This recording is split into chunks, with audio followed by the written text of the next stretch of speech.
ஒரு 12 பேர் டைரக்டர் ஆகியிருக்காங்க இது வரைக்கும், எல்லா லாங்குவேஜ்லேயும் சேர்த்து. அதில் இன்றைக்கி வந்து பாபு விஜயோட ஒரு ஃபஸ்ட்டு டே அப்படின்னும் போது எனக்கு வந்து ரொம்ப ஹாப்பியாக இருக்குது. டெய்லி வந்து ஒரு 7-7:30 அந்த டைமில் வந்து பார்த்தீங்கன்னா ஷார்ப்பாக நான் கீழே இறங்கும்போது வண்டியில் நின்றுட்டுருப்பார். அப்படி வண்டியில் சாஞ்சிட்டு நின்றுட்டுருப்பார். ரொம்ப ஆச்சரியமாக இருக்கும். சில அசிஸ்டன்ட் டைரக்டருங்க தான் வந்து நம்மளை சோம்பேறி ஆக்கிடுவாங்க. எப்படின்னா நம்ம உட்காந்து ரெடி பண்ணி வர்றதுக்குள்ளே ரிஹர்சல் அது இது எல்லாம் ப்ராக்டிஸ் பண்ணி பக்காவாக வந்து ஒரு தடவை ரிஹர்சல் பண்ணும்போது பார்த்துட்டு அப்படியே நம்ம டேக் போகலாம். அந்தளவுக்கு என்னை வந்து சோம்பேறி ஆக்கினதில் பாபு விஜய்க்கு நிறைய பங்கு இருக்குது. அந்தளவுக்கு ஒரு ஹார்ட் ஒர்க் பண்ணியிருக்காரு. ஃபஸ்ட் டைம் வந்து டைரக்ஷன் அண்ட் ப்ரொடக்ஷன் பண்ணியிருக்காரு. இந்த படம் மிகப்பெரிய வெற்றி அடையணும். அதுக்காக நான் வந்து வாழ்த்துறதில்லை, இறைவனை நான் வேண்டிக்கிறேன்.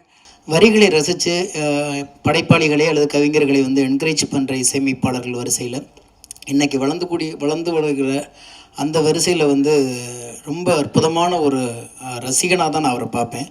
தமிழ் வரிகளுக்கும் கவிதைகளுக்கும். இந்த படத்தில் 2 பாட்டு எழுதியிருக்கேன். நீங்கள் பார்த்த அந்த 2 பாட்டில் ஒன்று சட்டென்று வானதை மாநிலை அந்த என்னுடைய சாங்கு, இன்னொரு சாங்கு உயிரே அப்படின்னு ஒரு சாங்கு. இது 2ம் நாங்கள் பண்ணியிருக்கோம். மீதி வந்து கூட்டமாக சேர்ந்து ஒரு பாட்டு எழுதியிருக்காங்க எல்லாருமே.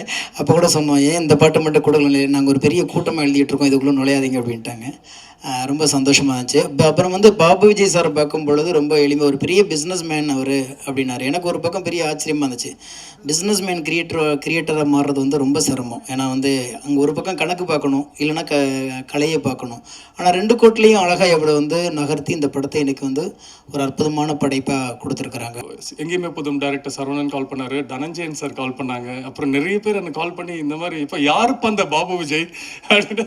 நான் தான் நெக்ஸ்ட் ஃப்ரைடே மீட் பண்ணுறேன், அப்புறம் டெய்லி எல்லாரும் கால் பண்ணுறீங்க, அப்புறம் இது ஃப்ரைடே இருக்கும், இது தாங்காது அப்படின்னு சொல்லிட்டு. ஆனால் அவர் கால் பண்ணி நீங்கள் நாளைக்கே வந்துடுங்க சார் அப்படின்னு சொல்லி கேட்டு, அவர் வந்ததுக்கப்புறம் எனக்கு எல்லாருமே இவரோட கதையை கேட்க சொல்லி தான் கால் பண்ணாங்க. பட் இவர் அவர்கிட்ட ஒர்க் பண்ணாருன்னு எனக்கு தெரியாது. அவர் வந்தோடனே யார்கிட்ட ஒர்க் பண்ணிங்கன்னா ஏஆர் முருகதாஸ் சார்கிட்ட தான் ஒர்க் பண்ணேன்னா, நம்ம படம் பண்ணலாங்க ஓகேங்க அப்படின்ட்டு. ஏன்னா சார்கிட்டேருந்து வராங்கன்னா அவங்க வந்து கண்டிப்பாக ஒரு பெரிய ஒரு குவாலிட்டி இருக்கும் அவங்ககிட்ட. அவர் ஒரு ஒன்லி சினிமா தான் பேசுவாங்க. நம்ம எங்கேயுமே புதும் சரவணன் சாராக இருந்தாலும், அது சார்கிட்டேருந்து நம்ம பாபு விஜய் வந்தாலுமே அந்த சினிமாவோட அந்த பேஷன் வந்து அவங்ககிட்ட பார்க்கலாம். அது நிறைய நம்மளும் லேர்ன் பண்ணிக்கலாம். இப்போ சாரோட படத்தில் போய் ஒர்க் பண்ணி லேர்ன் பண்ண முடியாததெல்லாம் அவங்களோட அசிஸ்டன்ட் படத்தில் ஒர்க் பண்ணால் லேர்ன் பண்ணிக்கலாம். ஏன்னா ஆல்மோஸ்ட் அவங்களோட பேட்டர்னில் தான் இருப்பாங்க.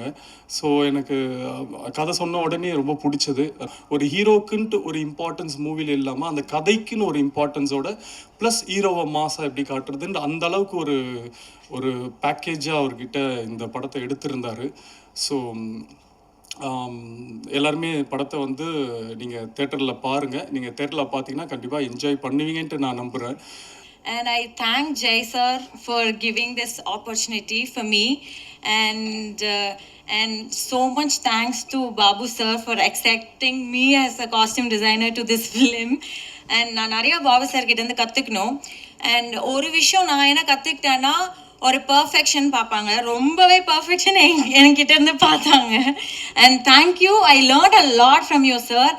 And for the whole team, just a good luck for this movie, and my best friend Meenakshi, all the very best, and all the team members, congratulations and best of luck. Thank you. ரொம்ப fast decision maker அவர். ஏன்னா அவரோட previous background business பேக்ரவுண்டாக இருக்கிறதுனாலையோ ஒன்றுவோ தெரியல. இதுதான் நான் first வியன்னேன். எந்த டைரக்டராக இருந்தாலும், நான் இது வரைக்கும் ஒர்க் பண்ண நிறையா டைரக்டர்ஸ், அவங்க வந்து ரொம்ப யோசிப்பாங்க, டெசிஷன் எடுக்க ரொம்ப டைம் எடுப்பாங்க.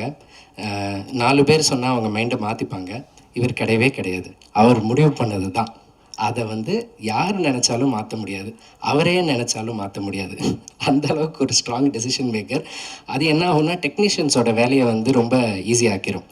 நான் இந்த டியூன் கொடுத்தா இல்லை, அதுக்கு மேலே வந்து மறுபேச்சே கிடையாது. கரெக்டான டியூன் கொடுத்துட்டேன்னா இதுதான், அதுக்கு மேலே அதை பற்றி டிஸ்கஸே பண்ண மாட்டார். ஸோ இந்த மாதிரி ஈஸியாக ஒர்க் பண்ணுற ஒரு டைரக்டர்ஸ் நிறையா கிடச்சா எங்கள் வேலை ரொம்ப ஈஸியாகும். பல பேருடைய வெற்றி தோல்வி வந்து நம்மளை பெருசாக பாதிக்காது. நம்ம அப்படியே கடந்து போயிடும். அவங்க ஜெயிச்சாலும் தோத்தாலும் நம்ம பெருசாக அதை பற்றி கண்டுக்க மாட்டோம். அடுத்த ஒரு செக்மெண்ட் இருக்கும், அவங்க ஜெயிச்சாங்கன்னா ரொம்ப சந்தோஷம் இருக்கும். பரவாயில்ல, நம்ம கூட இருந்தவர் நல்லபடியாக ஜெயிச்சிட்டாருன்னு ஒரு சந்தோஷம் இருக்கும். ஸோ 3ஆவதாக ஒரு சர்க்கிள் இருக்கும். அவங்க மட்டும் தான் எப்படியாவது ஜெயிச்சிடணும்னு நம்ம கூட சேர்ந்து அவங்கள புஷ் பண்ணுவோம். அந்த அந்த கேட்டகரி பார்த்தீங்கன்னா நம்ம லைஃப்பில் ஒரு 4 பேர் 5 பேர் மட்டும்தான் அப்படி இருப்பாங்க. ஸோ எனக்கு அந்த 4-5 பேரில் ஒருத்தர் தான் டைரக்டர் பாபு விஜய். ஸோ அவருடைய இந்த படம் இருக்குல்ல, ஃபஸ்ட் படத்துக்கு அவர் டைரக்டர் மட்டும் இல்லை, அவர் ப்ரொடியூசர் வேறு.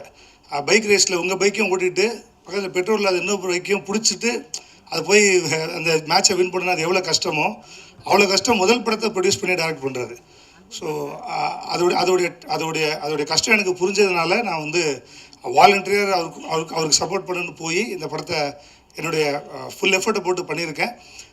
இந்த படம் வந்து கண்டிப்பாக அந்த எஃபர்ட்டுக்கான ஒரு பலனை கொடுத்துருன்னு நான் சின்சியராக நம்புகிறேன். சற்றென்று மாறுத வானிலை ரொம்பவே ஸ்பெஷலான ஒரு படம். நான் படம் நடிக்கும் போது எனக்கு என்ன ஃபீல் ஆச்சுன்னா, நான் விஜய் சார் கூட நடிக்கணும்னு எனக்கு ரொம்ப ஆசை. பட் அப்போ தான் அவர் வந்து அனௌன்ஸ் பண்ணார், இந்த மாதிரி வந்து அரசியலுக்கு வரப்போகிறேன்னு. பட் அவர் கூட நடிக்காத ஒரு இதை வந்து ஜெய் சார் கூட நடிக்கும்போது எனக்கு சந்தோஷமாக இருந்தது. ஏன்னா படம் ஃபுல்லாக விஜய் சார் மாதிரியே பண்ணிருப்பார். நான் விஜய் சார் கூட இருக்கிறேன், நான் ஜெய் சார் கூட இருக்கிறேன்னானே எனக்கு ஒரு கன்ஃபியூஷனாகவே இருக்கும். அவ்வளோ சந்தோஷமாக இருந்தது.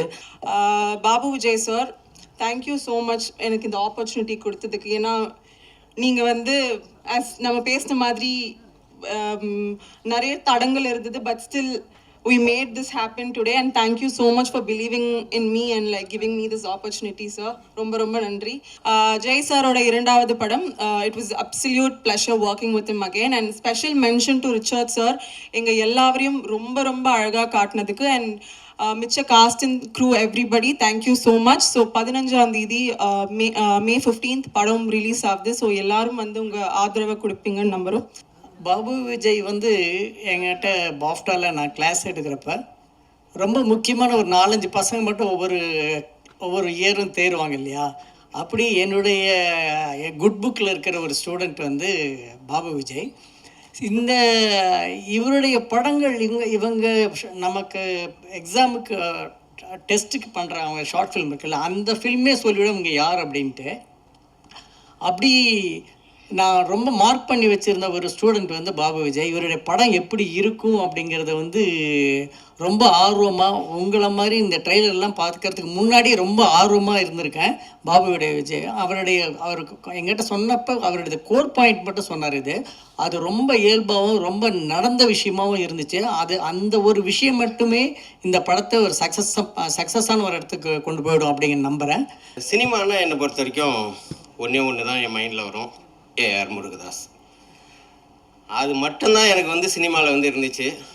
எனக்கு வந்து எப்படியாவது வந்து சார்கிட்ட ஒரு படம் ஒர்க் பண்ணிடணுங்கிற ஒரே ஒரு ஆசை தான். எனக்கு படம் பண்ணுற ஆசையே ஸ்டார்டிங்கில் கிடையாது. நான் எப்போயுமே அதை தான் சொல்லிகிட்டு இருப்பேன். ரமணா படம் பார்த்ததுலேருந்து, ரமணா எத்தனை தடவை பார்த்துருக்கேன்னு எனக்கே தெரியாது.